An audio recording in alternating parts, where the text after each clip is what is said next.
దాదాపు 100 మంది విద్యార్థులు సెకండ్ ఇయర్ బీటెక్ వాళ్ళకి హాల్ టికెట్లు రానందువలన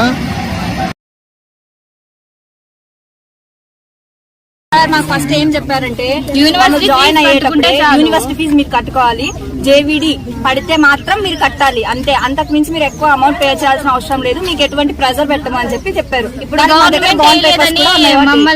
ఇప్పుడు ఏమైనా ప్రెజర్ చేస్తున్నారంటే 1 lakh కడితే తప్ప మేము మీకు హాల్ టికెట్స్ ఇయ్యము అని చెప్పారు.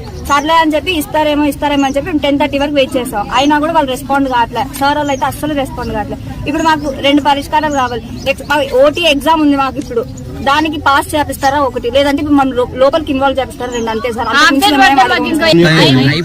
మాకు సబ్జెక్ట్ ఫెయిల్ అయినట్టు ఇంకా మాకు సొల్యూషన్ కావాలి సార్. చదువుకుని వేస్ట్ అబ్సెంట్ అయినట్టు సార్. అమౌంట్ గవర్నమెంట్ కి అమౌంట్ పడి మేము కట్టుకోకుండా ఉంటే మా తప్పు ఉండేది సార్.